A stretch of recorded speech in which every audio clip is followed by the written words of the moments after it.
Hey guys, this is Anime Ball Z here, and today we are going to be doing the fourth part to What If Goku Was the God of Time. Please like the video if you haven't already and subscribe. It's totally free and you can unsubscribe whenever you want. There's nothing much else I'd like to say in the intro, so without further ado, let's get into the video. Slick talker since a jet. Winter time, all the time, ooh, yeah. Look at the way that I move, swag. Disrespectful and I'm rude, okay. I had cocaine in the school. The air thickens as both fighters stare each other down. Even with Goku's much shorter stature and smaller frame, he doesn't fear a thing. After so many fights, whilst also honing his abilities, he's sure that he can beat Cell now. Dr. Gero has no idea just what he's gone through. He already saw what was happening as he released himself from the chamber. After thinking about the Cell being, he could see that he'd absorbed the androids to achieve this state. Goku powers up before speeding forward. With his slowing down of time around 20 times, it amplifies his strength by 1250 times. This relative power is absolutely insane, more than 3 times that of Super Saiyan 3. This single punch is far more powerful than anything Gohan had used before, shocking the crowd. Even if Gohan has surpassed his father with his base form by quite a sizable margin, his time slow closes that gap. Goku then lands ahead of Cell before slowing down time to speed around him. However, Cell reacts in kind and swivels around to track down Goku. Both fighters clash, causing the ground to break apart from the heavy impact. The spectators are in total shock as they watch these two battle it out, two true powerhouses with planet-crushing strikes. Cell, annoyed with how this battle is playing out, retreats and begins charging up his Kamehameha wave. "Let's see how you deal with this, Goku," Cell shouts, charging his attack. Goku looks frightened upon seeing this happen and leaps into the air to direct the blast away. Luckily, the blast is sent away from Earth so that very little destruction is caused. Landing, Goku begins to act awfully defensive, but this makes Cell play right into his hands. Standing almost totally still, Cell zooms forward at full speed, entering Goku's projected domain. Even with Cell slowing down time by 20 times relative to himself, he enters a domain with a 100 times time slow. This gives Goku far more relative strength compared to Cell in this moment, allowing him to clobber the bio-android with a walloping punch. The punch is so powerful that he is shot back more than 100 meters, crashing into the side of a mountain. The fight continues and the gap is clear. Cell might have Goku's time manipulation abilities, but he hasn't put the years and years into mastering them. Here he can't just do what Goku can and beat him. Of course their powers are of the same nature, but Cell's abilities are far more rudimentary when compared to Goku's. Goku's time domain is proving to be quite a problem. Whenever Goku gets Cell where he wants him, he can place the domain down to keep him almost in place. It gives him a free shot basically, and with Goku's battle intelligence he pulls this off quite frequently. Cell beaten up and bloodied, and Goku ascends into his own Super Saiyan 2 form. In this ultra powerful form, still inferior to Gohan's equivalent by the way, he shoots his arm forward. It crashes into and slams into Cell's gut like a battering ram. The force behind this impact is so much actually that he literally coughs out Android 18, reverting back to his semi-perfect self. The end is near. Goku looks into the future and with his foresight sees something terrible. He sees himself hitting Cell with a Kamehameha wave, but then he comes back? No, he has to make sure that doesn't happen. Placing the domain on the weakened Cell, he makes sure the domain slows down time as much as possible. If this is the case, the explosive force behind the energy wave will be greater along with its kinetic energy. Slowing down time by 125 times, he can feel blood flowing from his nose. Maintaining his domain for as long as he needs to, it's a daunting task. However, he saw Cell survive a blast from him just slowing down time by 30 times relative to him. Therefore, Goku needs to do everything he can to make sure that doesn't happen. Cell, weak and heavily injured, can do very little. The blast is sent hurtling straight for him and hits him with immense force. Along with that, the explosion is very powerful, but far more powerful within the hemispherical time domain he's been placed in. The fight is over. Cell is destroyed at even the cellular level and the nucleus located in his head is destroyed. Cell is no more. The fighters rejoice at this event, and with the fight done, Trunks needs to return to the future. He isn't that strong right now, but Goku is. Therefore, he doesn't return to the future alone. Goku, focusing his mind, opens the portal to the future and finds himself in a weird bunker.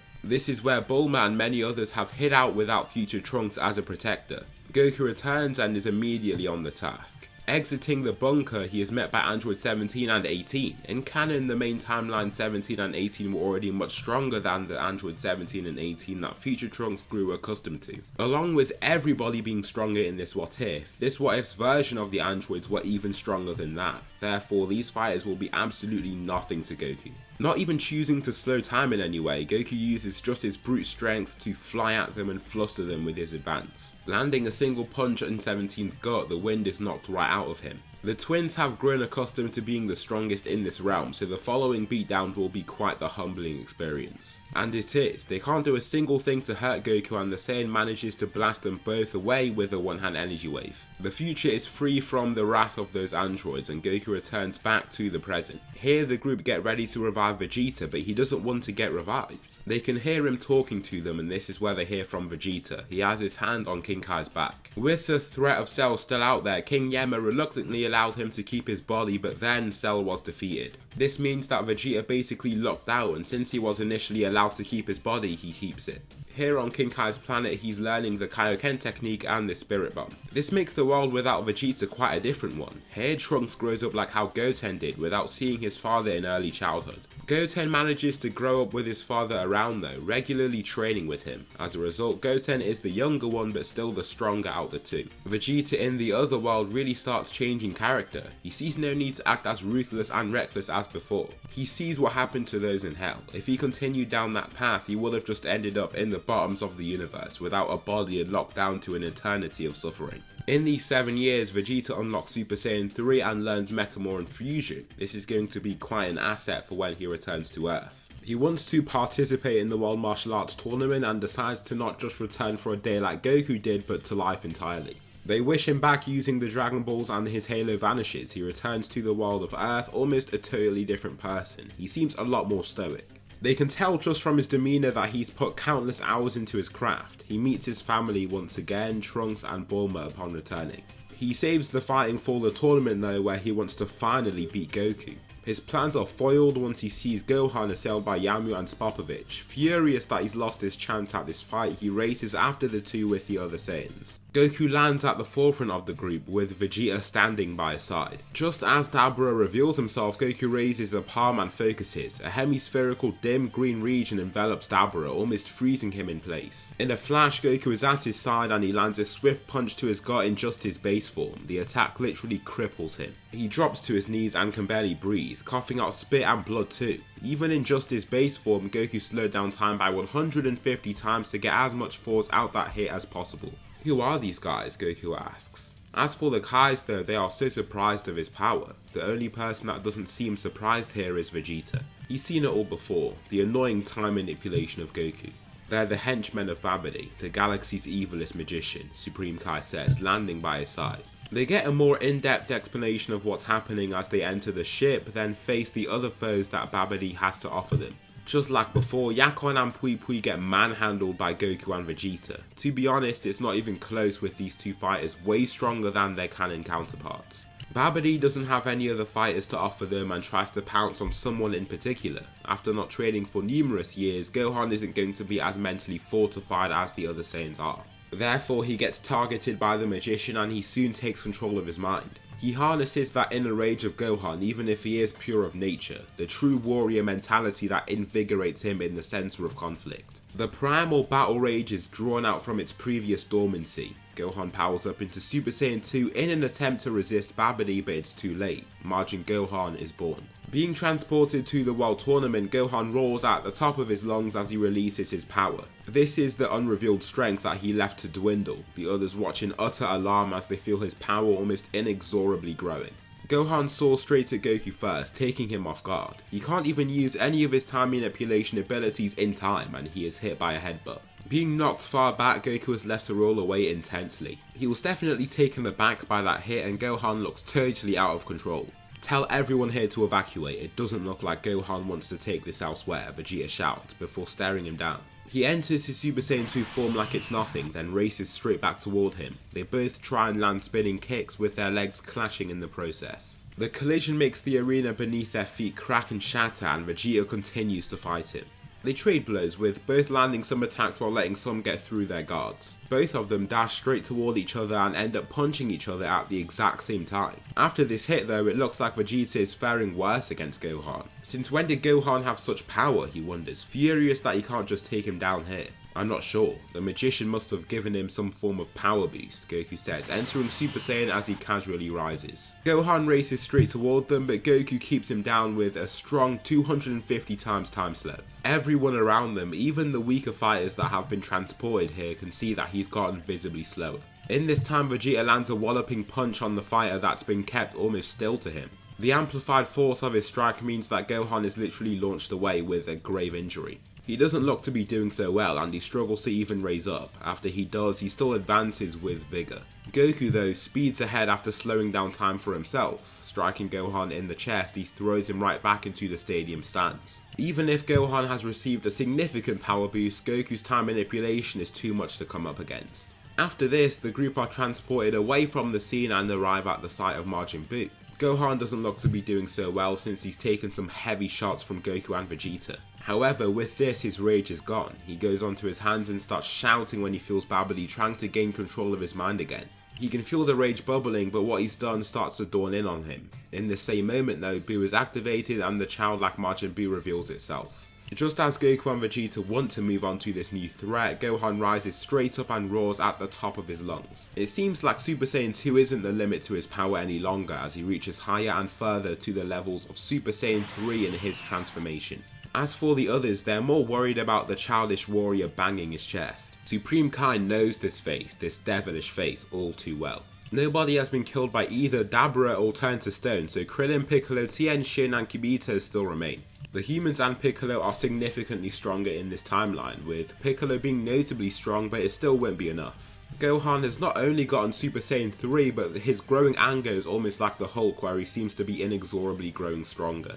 As Gohan battles, he improves and his talent is so great that he can grow in that scenario too. Engaging in battle with Goku and Vegeta yet again, he moves with new speed and vigour. Goku looks slightly more vigilant here along with Vegeta. He begins shouting and urges for Goku to fend Gohan off as he powers up. Goku nods and he sees that he has unlocked the next step too, Super Saiyan 3. Using his temporal domain, he locks Gohan down for a split second before landing a spinning kick, driving his heel straight into his chest. Vegeta soon finalizes his transformation into the majestic Super Saiyan 3 form, now 4 times more powerful. In this brief period that they have, Goku also ascends into the form notably faster than Vegeta. With Goku and Vegeta fighting side by side, along with Goku's time manipulation, Gohan cannot defeat him. Vegeta clashes with the stronger Gohan, almost immediately getting pushed back. He only buys time here though for Goku to come flying in from the side with time slowed by 40 times. This gives him a whopping 16,000 times multiplier to his ordinary strength, and this sends Majin Gohan flying away. The punch creates a crater beneath him and Gohan does not look to be getting up after that amazing shot. Goku has used a decent bit of his stamina since he had to rely on time slowing to remain stronger than Gohan.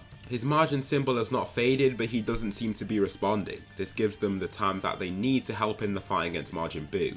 Here, Shin and Kibito are the main fighters but still can't succeed. Out of nowhere though, Vegeta speeds past both injured Kais to viciously strike Buu. After seeing the effect of that punch, there is hope. With Goku and Vegeta, they could really take down Majin Buu. Before he can continue though, Goku starts seeing visions. Looking at Buu, he sees a point in the future where he plays with a dog.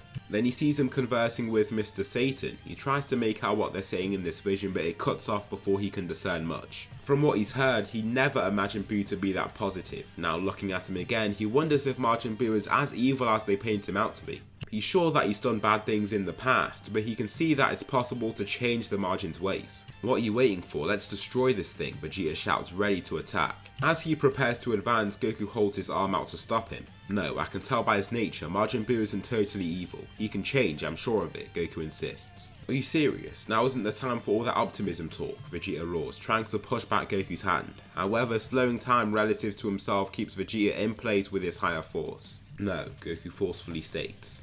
Following this, Goku tries to convince Buu to stand down, but in this process he simply flies off with Babidi. The group are annoyed that Goku let this happen, but he's sure that the memory he saw will come into reality now. Along with that, he sees no need for either himself or Vegeta to continue the fight. After training for long and becoming the strongest they are, they don't believe the fight is theirs anymore.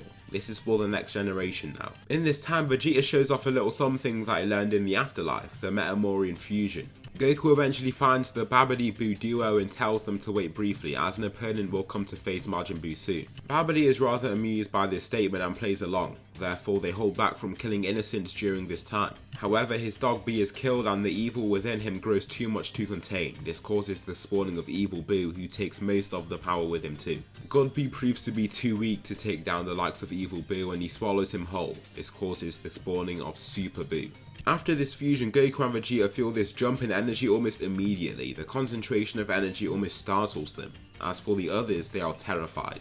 The difference in the reaction of Goku and Vegeta is that they seem a lot more solemn. They're surprised about the power but not scared in any way. However, they have a warrior to face Super Buu, and that is the likes of Gotenks. Goku and Vegeta are the ones to help the two in the chamber, not Piccolo this time. All 5 of them enter and Buu waits impatiently, trying to attack Trunks before they can fuse. However, Goku catches his fist and stops him. This makes Buu grunt, annoyed at how easily he stopped him. Wait, they'll be done soon, he commands. Goten and Trunks fuse, giving birth to the even stronger version of Gotenks. Goten is significantly stronger in this timeline, having trained with his father for many years. He can even use Super Saiyan 2 and has been able to do so for some time. You're going down, Super Buu, no sweat, Gotenks shouts, pointing at him. Super Buu doesn't even reply and remains stood there, not even moving an inch. Gotenks shouts and powers up, shooting straight toward Buu. He throws numerous attacks, but unlike before, he hasn't faced Fat Buu.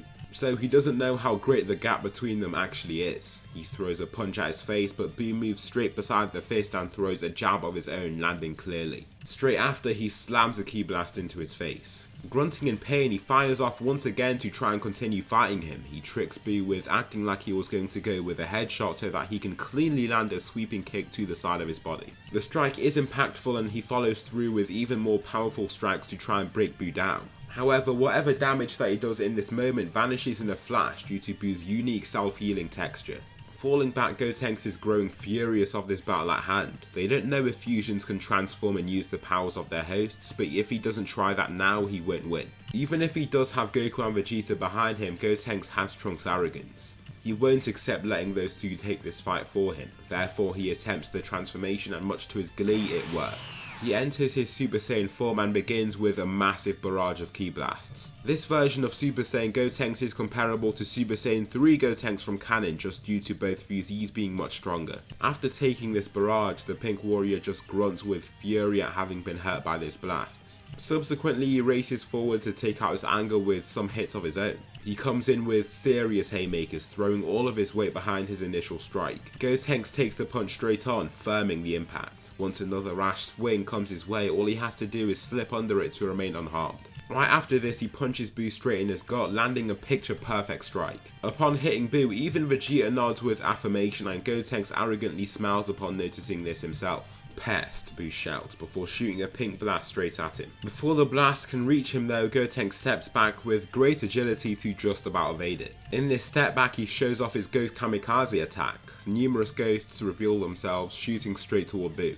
He punches the first, getting thrown back by the intense explosion. Another comes straight for him and he is forced to almost dive out the way to dodge. However, another ghost remains flying right behind him, smiling as it waves at him. The two ghosts collide, releasing an even more intense explosion. Unlike before, Buu is not left in the best state. His body is broken apart and left in small pieces. From what he sees, the fight is over. However, Goku and Vegeta are aware of otherwise. No, wait, the fight is not over, Fusion, Vegeta declares. Gotenks looks to him with confusion before looking back to the pink fragments joining back up to form Super Buu once again. Oh wow, you're way stronger than I thought you'd be. You're still no threat though, Gotenks says, making Buu just shout with anger. Want me to show you why? Gotenks asks, lifting his arms with a sneer. A few moments later though, his face falls deathly still. Focus takes over.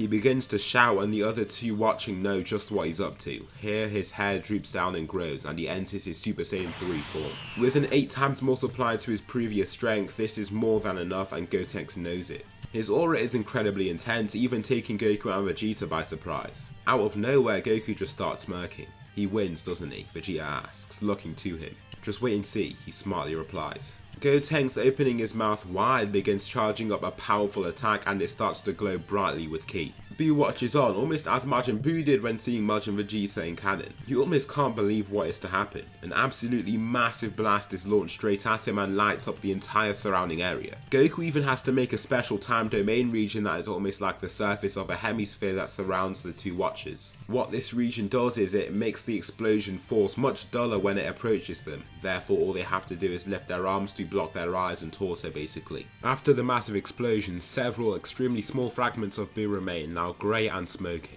Many seconds pass and nothing happens. The job is done. Buu has been defeated. After a few more minutes, Goten and Trunks are revealed yet again, with Goku even slightly annoyed at the fact that this was the fate of Buu. I hope I see you again in some other form, Buu, Goku tells himself, looking at the remains. Since Gotenks is in Super Saiyan 3 and has used up so much power up until this point, he defuses before the 30-minute time limit is complete. With this, the Buu saga is pretty much over and Babidi is taken down before he can do anything else. This brings peace back to Earth before anything too bad happens to it. Following this, Goku and Vegeta are now back on Earth together, both alive. This means that they can spar each other frequently and try to overpower each other. In this time, Goku has learned to master his foresight and uses it in battle to decipher the movements of his aggressors before they even decide what they'll do. It's helpful and Vegeta finds it very annoying. Along with that, his time domain makes it tough for him to fight the Saiyan. As his manipulation grows, it's making him really don the epithet of the God of Time. After some time, Beerus awakes from his slumber, dreaming of the special Super Saiyan God. They meet on Earth this time since Goku isn't out training with King Kai. Here he sees Beerus and decides to try and fight him. Goku begins showing off his Super Saiyan transformations before he settles on Super Saiyan 3. The form is intense, but since he's had so much training with it, it really doesn't affect him that much. When his stamina is about to fade too, he can just reload a previous state of his body. Beginning the fight, he begins using foresight and sees Beerus not really throwing anything of his own. What he does notice is that he'll be almost impossible to hit though. Therefore he settles down a time domain, focusing hard to utilize a 200 times time slow. A vein shows on his forehead from his sheer focus and Beerus looks perplexed upon seeing this encapsulating green hemisphere. Goku takes advantage of this and speeds forward with great effort, throwing a lot of force behind his punch. A gust of wind blasts out from his knuckles. However, even with all these measures, Beerus slips past his punch and exits the time domain as if nothing really happened. Incredulously looking at the god, he almost can't believe what he is seeing. Almost anybody that has fallen in that domain in the past has been toast. He just doesn't quite understand how Beerus bypassed this technique so flawlessly.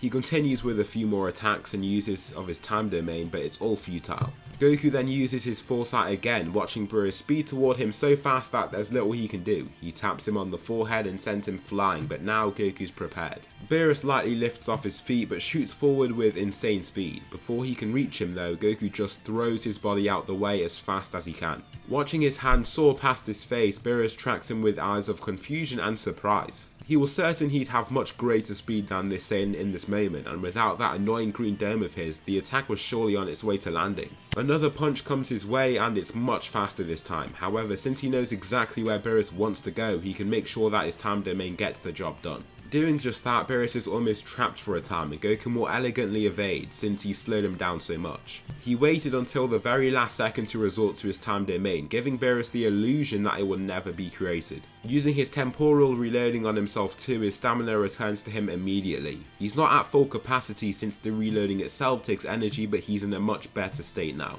Vegeta also watches on with incredulity as he was never expecting Goku to fight like this. This god was supposed to wipe the floor with him, but he isn't exactly losing either. Both fighters can't even hit each other.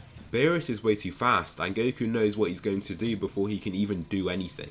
The fight is called off for now and they want to make this ritual for Beerus so that they can summon the Super Saiyan God. They do so and Goku is given the power. Vegeta knows that the gap between him and Goku is quite large. If he can use his time manipulation along with his new form, he could give Beerus a run for his money possibly.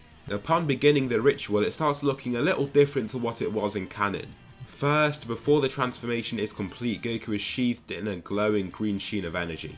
Finishing the ascension, his eyes flash a green hue before switching to red. The Super Saiyan God is born. Goku lifts to face Beerus and what he notices is that his grasp on time manipulation has grown. He can almost just feel it. To begin, he feels like rushing forward with a bog standard punch, but almost reflexively he sees what Beerus is going to do after it. He will slip to Goku's left and evade the strike entirely. With that in mind, he smirks before beginning with just that assault. However, in the last tiny fraction of a second as he sees Beerus falling to the side, he throws forward his left elbow. Caught off guard by this almost perfect counter, Goku lands cleanly on his jaw. The attack doesn't really hurt him in any way, but it still annoys him since it landed so well. Watching Beerus want to advance, Goku can see that he's coming in with a sweeping kick. Therefore, he falls almost as if he stops flying and evades with ease. He then lands a kick to Beerus' back, landing perfectly before retreating so that he can't just get hit again. Those watching can't even really track the fight, but it doesn't look like Goku is just getting beaten up completely. Vegeta can't really tell here, but you can just feel like he's holding his own.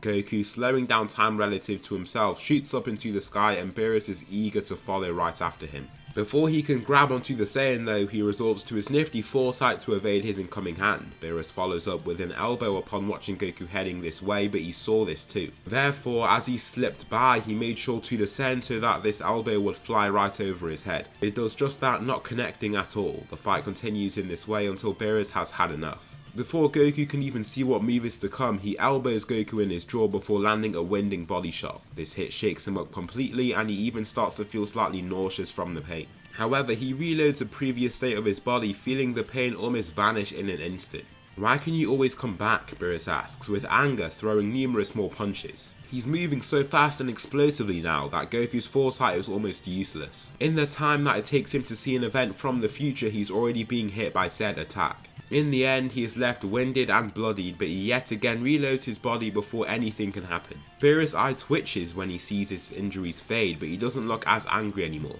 How can you do that, he asks, with a calmer yet still irritated voice. It's an ability of mine. I can save the state of something and revert it back to that point, Goku explains. You know what, in my millions of years of life, I have never seen anything remotely close to this. There is Whis time reversal, but this is impressive, Beerus says. Beerus doesn't end up destroying Earth and Whis is a little concerned. With such a powerful time manipulation ability, he wonders if the laws of time manipulation have been broken here.